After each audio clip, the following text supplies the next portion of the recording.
જાપાનના રક્ષામંત્રી જનરલ નાકાતાની ભારતની મુલાકાતે છે। દિલ્હીમાં જાપાનના રક્ષામંત્રીને ગાર્ડ ઓફ ઓનર આપવામાં આવ્યું।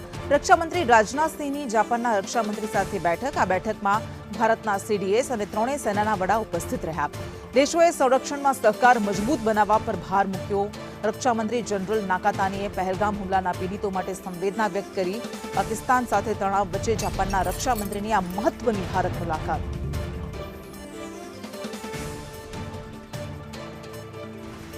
જાપાનના રક્ષામંત્રી અત્યારે ભારતના પ્રવાસે આવ્યા છે। તેમણે રક્ષામંત્રી રાજનાથસિંહ સાથે અને ત્રણેય સેનાના વડા સાથે બેઠક કરી હતી। અત્યારે આ બેઠક ખૂબ જ મહત્વપૂર્ણ માનવામાં આવી રહી છે, કારણ કે એક તરફ પાકિસ્તાન સાથે તણાવ વધ્યો છે, એ બધા વચ્ચે અત્યારે જાપાનના રક્ષામંત્રી ભારતની મુલાકાતે આવ્યા છે। બંને દેશોએ સંરક્ષણ ક્ષેત્રે સહયોગ વધારવા પર ભાર મૂક્યો અને નાકાતાનીએ પહેલગામમાં પીડિતો માટે સંવેદના પણ વ્યક્ત કરી હતી। આ ખૂબ જ મહત્વપૂર્ણ મુલાકાત અત્યારે જનરલ નાકાતાની જાપાનના રક્ષામંત્રીની ભારતમાં।